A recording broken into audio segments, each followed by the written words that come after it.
ఈరోజు ఒక చిన్న మిస్టేక్ చేయడం వల్ల మార్కెట్లో నా స్టాప్ లాస్ హిట్ అయింది. ఆ మిస్టేక్ ఏంటో, ఆ లెర్నింగ్ ఏంటో ఇవాళ డిస్కస్ చేసుకుందాం.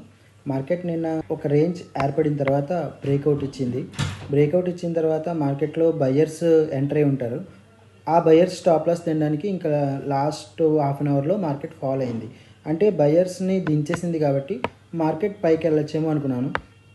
కానీ ఈరోజు మార్కెట్ నేను అనుకున్న విధంగా చేయలేదు కాబట్టి మార్నింగ్ నేను చాలాసేపు ట్రేడ్ తీసుకోలేదు. నేను ఎక్కడ ట్రేడ్ తీసుకున్నానంటే ఈరోజు మార్నింగ్ పెద్ద పెద్ద క్యాండిల్తో మార్కెట్ సెల్లింగ్ అయ్యేసరికి ఈ పైన స్టాప్ లాస్ని టార్గెట్ చేసే ప్లాన్ని నేను కొంచెం పక్కన పెట్టేశాను. ఎందుకంటే ఇంత పెద్ద సెల్లింగ్, ఇంత రిజెక్షన్ వచ్చిన తర్వాత మనం బై చేయడం కరెక్ట్ కాదు. సో నా ఆపర్చునిటీ కోసం వెయిట్ చేద్దామని చెప్పేసి నేను మార్కెట్లో ఈ సపోర్ట్ జోన్ ఎప్పుడైతే బ్రేక్అవుట్ అయిపోయిందో ఆ తర్వాత నేనేం చేశానంటే ఇక్కడ ఇది ఏదైతే రేంజ్ ఏర్పడిందో ఈ రేంజ్ బ్రేక్ డౌన్ అయ్యేసరికి ఓకే, ఇక్కడ ఇంత పెద్ద పెద్ద రెడ్ క్యాండిల్స్ చూసి సెల్లర్స్ ఎంటర్ అవుతారు. మార్కెట్ యాక్చువల్గా బ్రేక్ డౌన్ ఇచ్చి కిందకి వెళ్ళట్లేదు.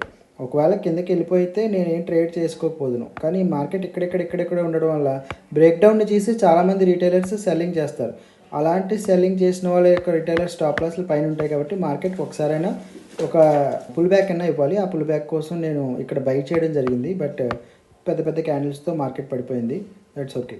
మామూలుగా నా ప్లాన్ ఏంటంటే దీనిపైన స్టాప్ లాస్లు ఉంటాయి. ఎందుకంటే ఇలా సెల్లింగ్ జరిగిన తర్వాత ప్రతి ఒక్కరు సెల్ చేయడానికి చూస్తారు. కొంచెం పైకి వెళ్ళి పడిపోద్ది అనుకుంటారు అనమాట. కాబట్టి ఆ సెల్లర్ స్టాప్ లాస్లు పైకి ఉంటాయి కాబట్టి బయ్యర్స్ ఏం చేస్తారంటే పైకి తీసుకెళ్తారు. వాళ్ళ స్టాప్ లాస్లు హిట్ అవుతాయి. సో అలాంటప్పుడు పెద్ద మూమెంటం వస్తుంది. అది క్యాప్చర్ చేద్దాం అనుకున్నాను. కానీ రెండో విషయం ఏంటంటే అసలు నేను ఈరోజు చేసిన మిస్టేక్ ఏంటంటే నిన్న కూడా మనం అబ్జర్వ్ చేస్తే మార్కెట్ ఫస్ట్ టైం ఒక ఫాల్ చూపించింది, ఆ తర్వాత ఒక రేంజ్ చూపించింది, ఆ తర్వాత పైకి బ్రేక్అవుట్ ఇచ్చింది. అలాగే ఈరోజు కూడా ఒక ఫాల్ చూపించింది, ఒక కన్సాలిడేషన్ ఏర్పడింది. మళ్ళీ ఈరోజు కూడా పైకి ఎందుకు వెళ్తుంది? నిన్న జరిగినట్టే ఇవాళ జరగదు అనమాట. మార్కెట్లో ఇది ఒకటి ఇంపార్టెంట్ గుర్తుపెట్టుకోండి. నిన్న ఎలా జరిగిందో ప్రైస్ యాక్షన్ ఈరోజు అలా జరగదు. అంటే అవుట్ ఆఫ్ 10 ఒక 2 సార్లు అలా జరగచ్చు.